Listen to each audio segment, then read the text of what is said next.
guys have Minnesota sports flowing in their veins. Mackey and Judd on Score North and ScoreNorth.com. Reckless speculation. Yeah. Reckless Speculation Thursday on a Tuesday here on Minnesota Sports with Mackey and Judd. He's our guy, Darren Doogie Wolfson from the 5 Eyewitness News Sports Department. You may know him from breaking the Carlos Santana news over the weekend. Hey. Were you at the Wolves game while you were breaking that news? Yeah, not only, Phil, was I at the Wolves game, I was helping chaperone 10 Rebels. So I was definitely distracted at different times. I'm trying to fact check it, right? Like, I trust the information as it's coming in, but wanted to make sure, okay, this is 100%, like I can go with it. So, yeah, it was a matter of, maneuvering and multitasking. But, yeah, we got her done late Friday night.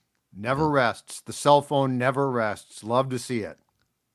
It was fun. Yeah, and hey, it wasn't necessarily a signing I was expecting.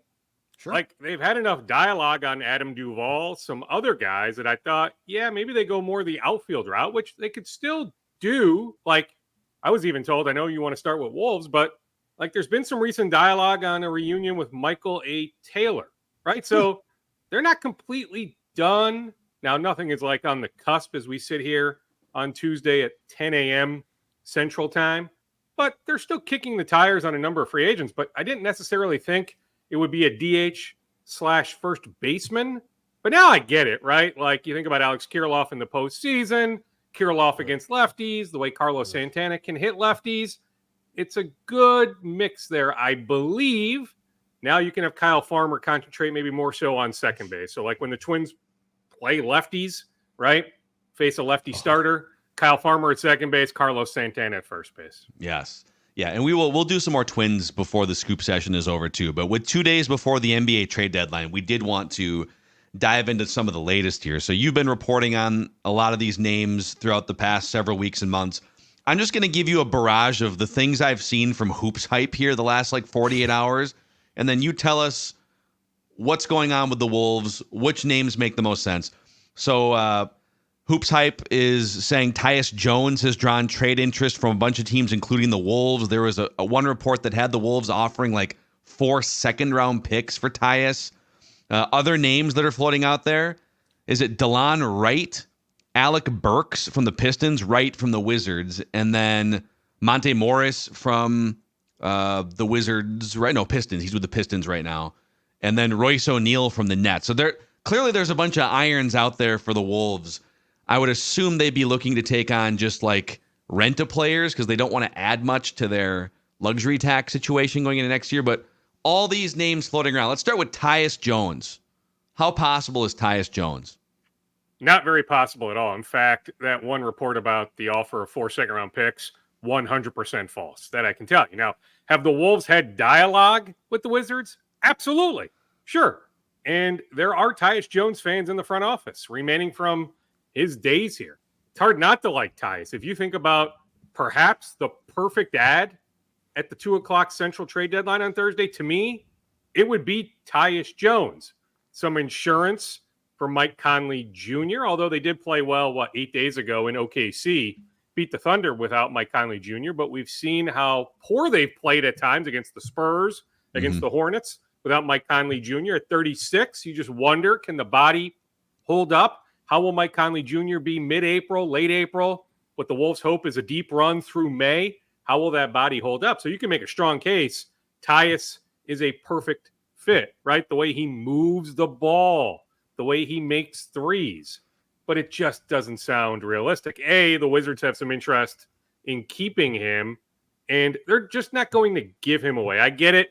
The Wizards are a dumpster fire, but they love Tyus. If there's a way to keep Tyus, Tyus does like many things about the Wizards, including having a starting job.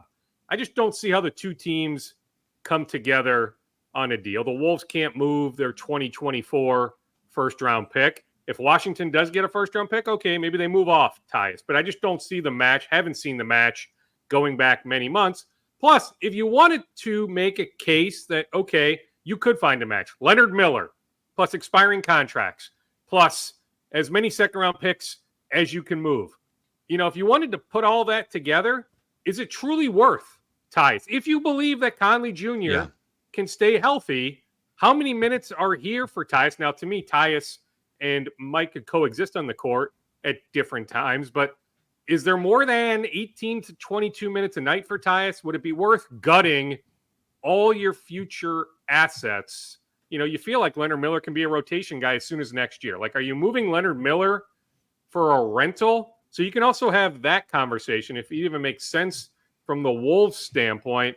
Do you get markedly better with Tyus? But to me, you would, but I've never seen the match between the Wizards and the Wolves. So, Duke, of all the names that Phil just threw out, in your opinion, who's the most realistic target by that 2 p.m. deadline on Thursday? Yeah, I think it's either Monty Morris or DeLon Wright. Perhaps Bones Hyland. Now, I don't know how much Bones Hyland truly helps, but the Wolves at one point in the last year thought they had a deal done for Bones Hyland. So we know Tim Connolly and company, especially with Tim's history with Bones in Denver, that there is some interest in Bones. But I think it would be Morris or DeLon Wright. Now, Wright is at like $8 million. Morris is making somewhere in that ballpark. The Wolves need to be a little bit careful. So they are currently, Phil, you may have the exact number, but is it like 2.2 million below the luxury tax, 2.1 million? I'm in that ballpark. And so not to get into all the minutia, but I just don't have any sense that Glenn Taylor, he did it a couple years ago when they made the move for D'Angelo Russell, but I just don't have the sense that Glenn, who remains the majority owner today, so this is his decision, I just don't have a sense that Glenn is willing to dip into the luxury tax. Bottom line, if Glenn did that, the Wolves would not get a slice of the pie. So all these teams that are over the tax put money in. The teams that are under the tax get to grab from that pie. The grabbing of the pie would be approximately $14 million. I just don't have any sense that Glenn is saying, yeah, okay, I'll sacrifice the 14. Plus, if we go over the luxury tax, I'm also paying out that money. Yeah. I just don't see how the Wolves do that for a move that's on the margins. You're not making any sort of blockbuster right now. So I don't think you're making a move on the margins to then dip into the luxury tax. So we are looking for close to dollar for dollar. But are you willing to move both Shake Milton and Troy Brown Jr. to get a Monty Morris or DeLon Wright? Would that even make sense? I can make a case, Phil. Troy Brown Jr. still has a role on this team. I think he should be playing more now. Yeah. Yeah. So you're not moving Kyle Anderson. You're just not. Chris Finch doesn't want that to happen. I just can't foresee a scenario unless you're bringing back a big-time headliner. I have a hard time believing in the next 2 days Kyle Anderson gets moved. So we're talking about Shake Milton. We're talking about Troy Brown Jr. Heck, if you need to aggregate, right, like Jordan McLaughlin, I suppose, right, as an expiring contract, if you're upgrading the backup point guard spot, if you feel like a Monty Morris is an upgrade over Jordan McLaughlin, I suppose you could add McLaughlin plus a second-round pick or 2 second-round picks. But the price for Wright, the price for Morris, we're not talking a high price. Even Royce O'Neal, I can make a case Royce O'Neal does make sense. As of last week, there wasn't a whole lot of steam on that, but they have had dialogue with Brooklyn. I think about the potential of a first-round playoff matchup against New Orleans. You're not stopping Zion Williamson, but if you could have another body like Royce O'Neal to throw at Zion, you can make a case for that. So a bigger type wing. So, I've mentioned Doug McDermott. You're not making a trade with the Spurs, but if they don't find a trade partner, maybe they move off the Shake Milton contract, then can sign a guy like Doug McDermott off the buyout market. Maybe it's a different player on the buyout market. But put it this way, I will be surprised if they do nothing. Yeah. Hey, here's a question. I don't know that I've ever asked you this, but I think he's only played 3 games for the Iowa Wolves. He's averaging 37 points, 12 rebounds, 57% from the field. When he gets in garbage time, he looks really good. Does Luka Garza have trade value? Could you? Is he? He was appealing? in Detroit. Yeah, there are still concerns about the defense. Where I will give Luka credit, he can put the ball in the basket.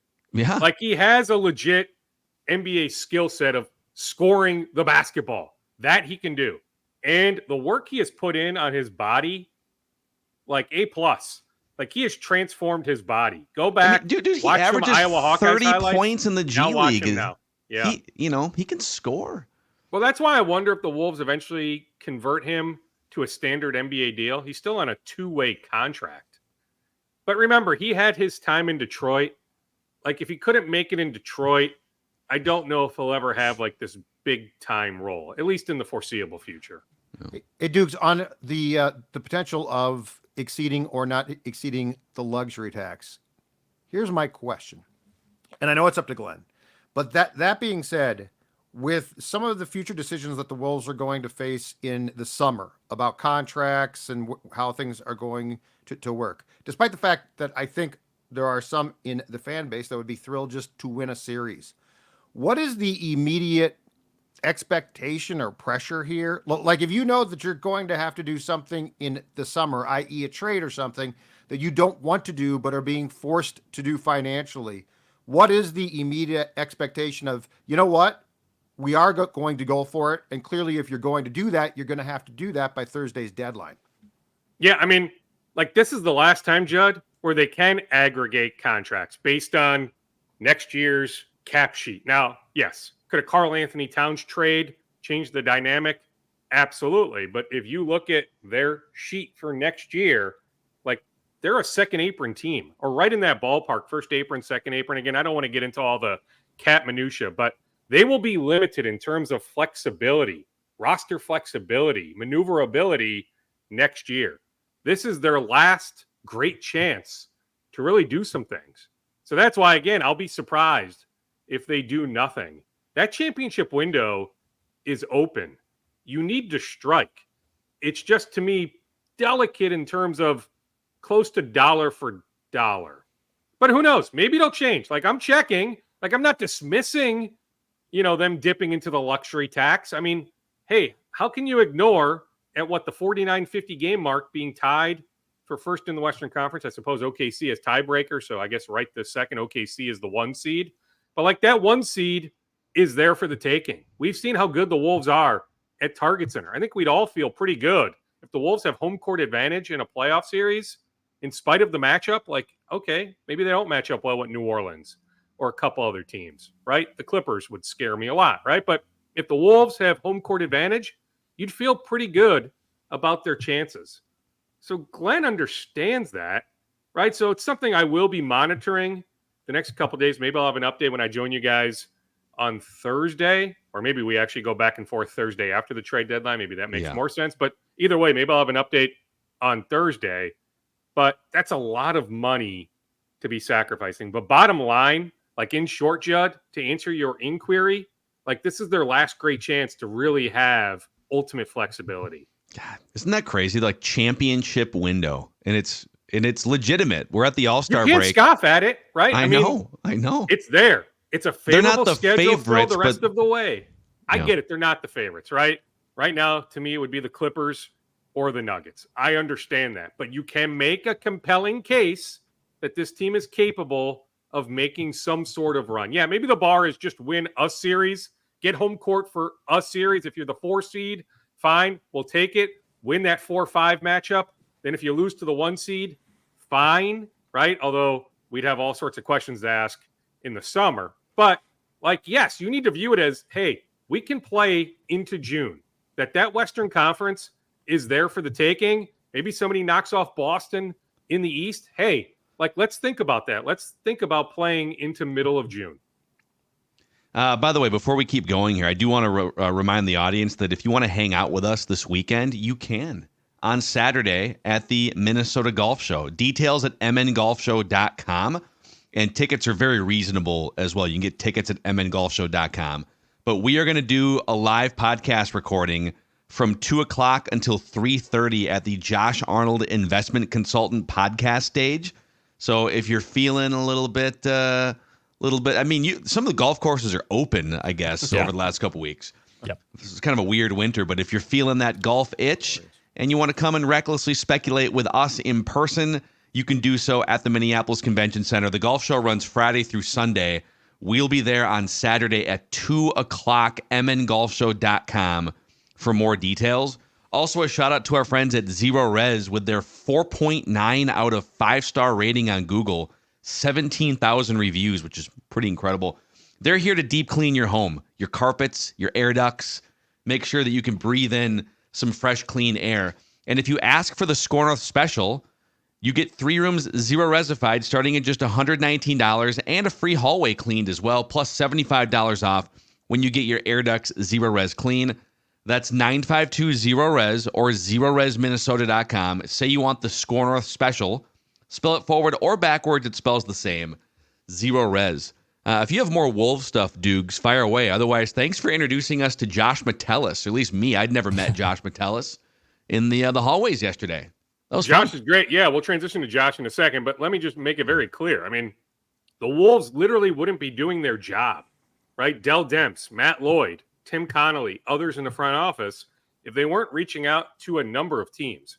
So they've had dialogue with Washington, as I laid out, Detroit, as I laid out, but certainly Atlanta as well. Like, Atlanta is about the most active team in the league right now. So the Wolves have planted a number of seeds. Again, that's why I just feel like they will do something. Unfortunately, the Shake Milton signing has not worked out. There's a club option on his contract for next year. So essentially an expiring contract. I just don't know how the Wolves don't move off of minimum Shake Milton by Thursday at 2:00. Dukes? Yeah. On Josh Metellus. Hey, Judd. Yeah, we cheated on you, Judd. I was expecting you to continue. I'm sorry. I apologize. Talk about the fact that the most versatile safety perhaps in the National Football League was in our studios yesterday. Yeah, I mean, he's got an interest in media. In fact, he's on an airplane later today for New York. He's doing some stuff with Good Morning Football Wednesday and Thursday morning with our good friend Jamie Erdahl and company. They have half their crew, I guess, in Vegas probably with the Super Bowl, but some people are in New York. So he's making the rounds a little bit this week. Was nice enough to come by the Hubbard Broadcasting Studio. So I sat down with him on the TV set for an interview that will air Sunday night. I mean, I get it. The Super Bowl is not on ABC, not on Channel 5, but a lot of people, once the game ends, they're watching TV. Inevitably, they will flip around. We have a decent audience on Sunday night, 10:30, 10:40-ish. So I'll go back and forth with Josh on Sunday night, but he's a pleasure. He's an extrovert. Like, he's interested in doing all this. Like, he was fascinated when I showed him the Twin Cities Live set. Him and his wife watch Twin Cities Live religiously. Like, he was excited to meet Elizabeth Reese and Ben Lieber and some others. Right. So I was giving him a tour. So I took him by the radio stations, and lo and behold, Declan was there, AJ was there, Phil was there, Judd, you were nowhere to be seen. So we had a nice conversation off mic with Josh. Yeah, it's funny. So he walked in, and you're kind of showing him around, and we make eye contact, and I was thinking, oh, Josh Metellus is in the house, and I was going to introduce myself, and he goes, Purple Daily. Oh, he's a consumer of Purple Daily, and my next question was, okay, do you hate us? Do you love us? Because sometimes you never know. We've praised him quite a bit on that show. We've called him the queen on the chessboard defensively. So when we praise players, they tend to love Purple Daily. Some other guys, maybe, if you're like Kirk Cousins, you probably don't like Purple Daily. But yeah, it was a pleasure to meet him. What a great player and just a smart, nice dude. And he really was one of the main centerpieces of that defense. So yeah, it was fun. It was fun just kind of running into him yesterday. Yeah, and I mean, cool story, right? I mean, 6th round pick. Oftentimes those guys don't make it to a second contract. He gets the contract extension a year ago. I mean, he told me, he laid it out. I think they did it on a Fox graphic late in the regular season. Maybe it was that last game against Detroit or maybe the Christmas Eve game against Detroit, but just all the positions that he's played this year, right? But like, I featured him last summer before training camp, all the work he was putting in to prepare for what he thought would be an expanded role. It turned out, yes, okay, very much expanded, but like Pilates, yoga. In fact, he's doing that right now. He's not like hardcore lifting right this second, but Pilates and yoga pretty much on a daily basis. Like, the work is already underway for the 2024 season. The way he has changed his diet, doing some distance running. Like, he'll run miles at a time just to get in better shape. So, like, the work he put in last year, which will continue into this year, give him credit. So it's nice to see good guy and somebody putting all that work in, seeing it pay off. Yeah, he had to be among the top people relieved that Brian Flores is coming back too, because I mean, Josh was a 6th round pick by Spielman, who I think was perceived as a special teams guy, right? And Flores, I don't know when, but at some point last winter probably took one look and said, hold on a second here. And Josh went from special teams, and he was good there, solid, but to an integral part of that defense. So I think among Flores' greatest personnel accomplishments, just with players, Josh Metellus has to be at the top of that list, because he didn't just turn him into a safety. He turned him into a hybrid safety, linebacker. I mean, heck, the chart that Fox showed that you're talking about, Darren, he had played, I think, ultimately 12 different spots, which isn't really even possible. But like he had played 12 spots. So he has to be among the top people, if not the top one, who benefited from the transition from Donatel to Brian Flores. Amen. Like, he'll tell you, like, don't call him a safety, right? He's not sure what you should call him. Just call him a football player, a football player. But you can't just call him a safety. He's a football player. He's a player. rover. He's an old school He is a rover, rover. man. Athlete. He's an athlete. Yeah. So, I mean, he's uber pumped. I mean, disappointed that Brian didn't even get an interview. Not a sniff, but understands it. But yeah, very grateful. He knows how much Brian enjoys it here. His family enjoys it here. So yeah, Josh is uber pumped about Brian being back. Plus Durante Jones. So Jones interviews for the Giants defensive coordinator job and doesn't get it. The Giants interviewed a number of candidates. Durante Jones doesn't get it. So Durante Jones will be back as a Vikings defensive assistant as well. Those are Josh's two guys.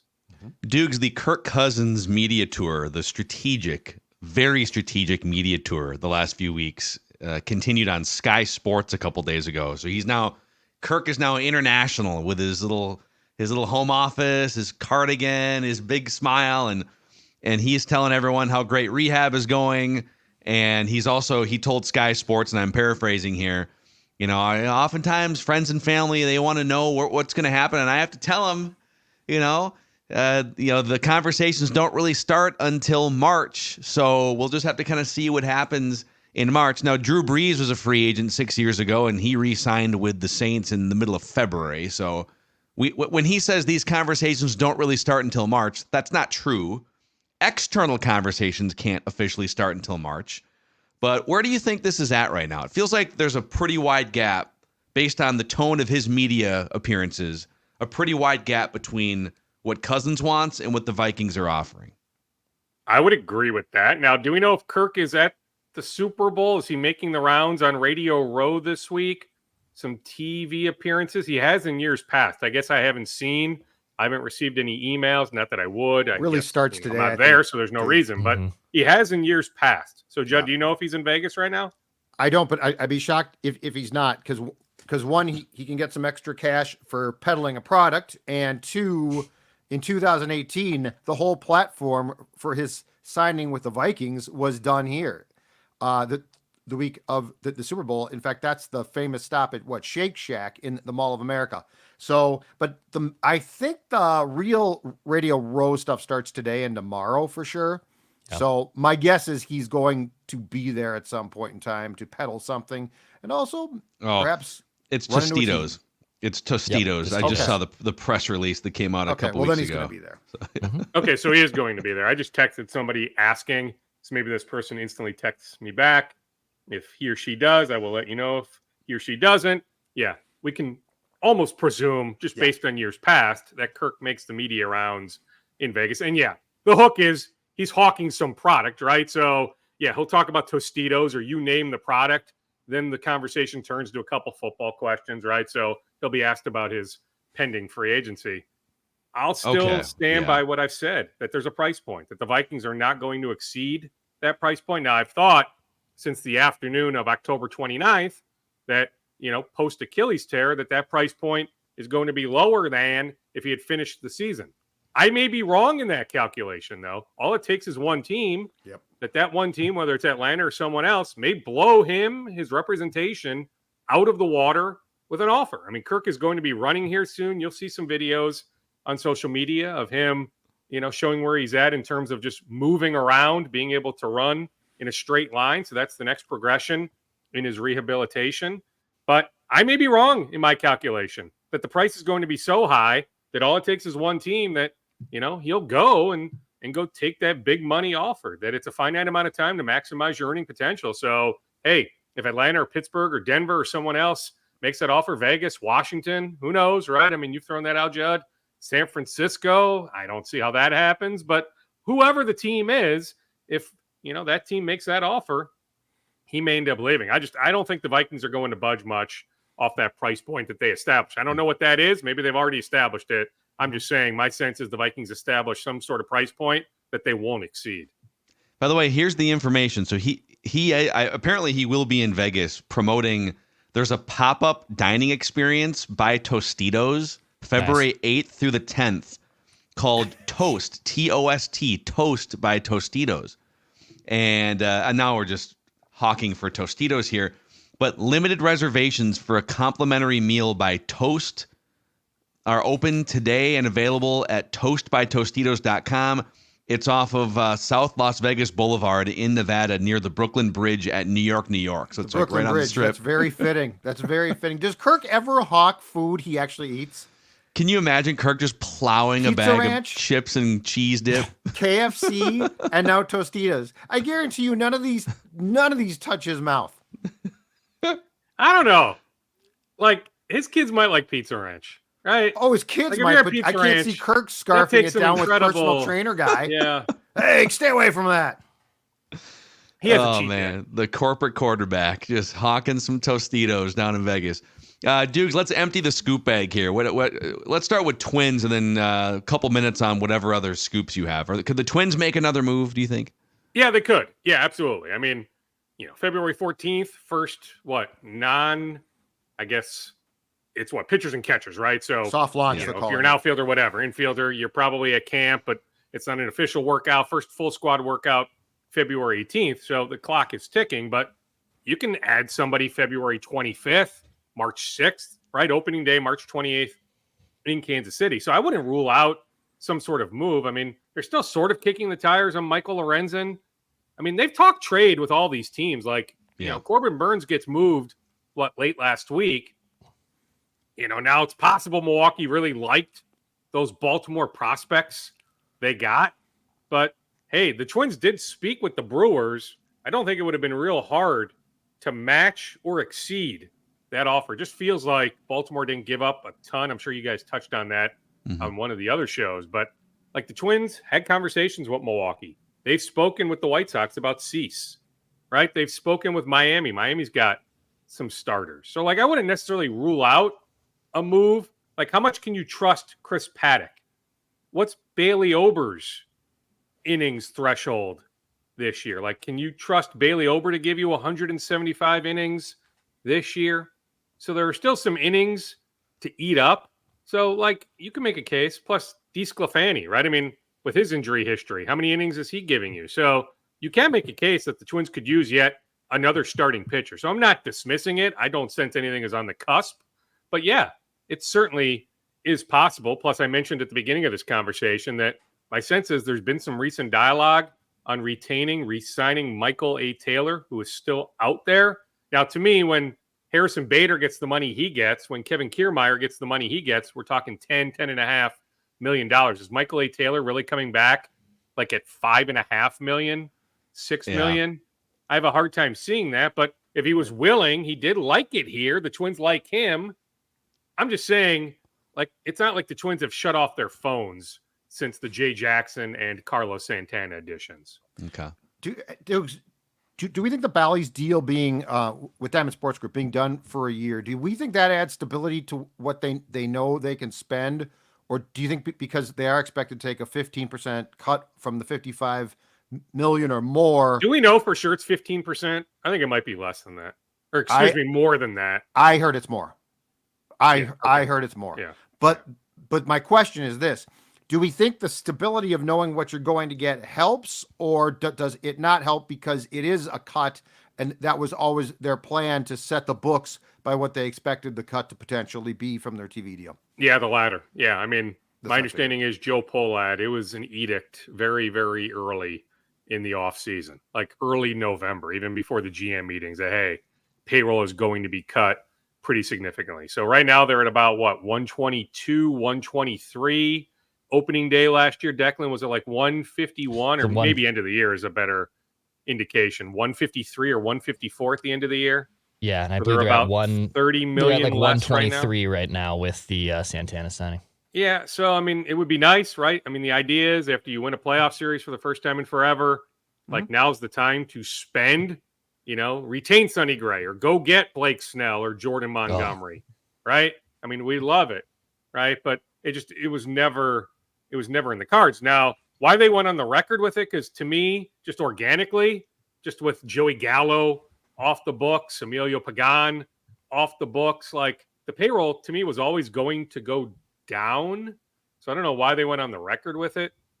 Back in November, that didn't make a whole lot of sense to me because I think it was going to happen anyway. But yeah, Judd, to answer your question, yeah, my sense is more the latter. That yeah, I mean they knew all along going back to November, whatever the number was going to be from local TV revenue, that they were always going to slash the payroll pretty significantly.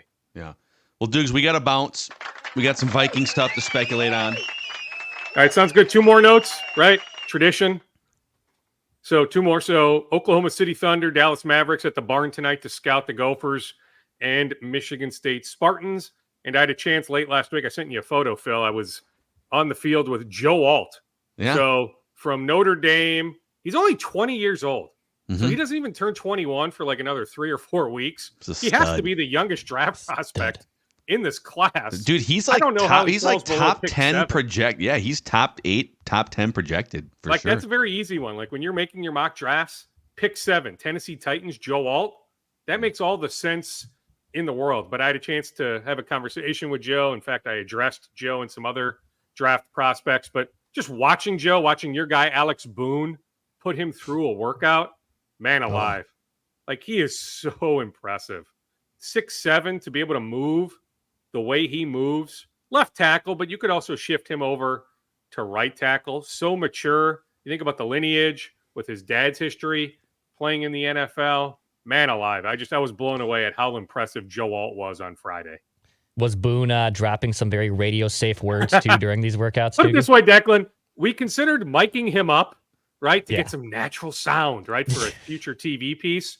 I thought after about 30 seconds, nope, not worth it. Nope.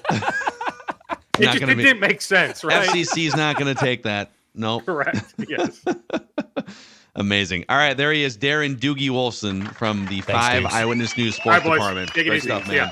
We'll talk on Thursday. We'll see you Thursday. All right, we've got a couple Purple Daily episodes coming at you today as well. So stay tuned across the Score North network of hot takery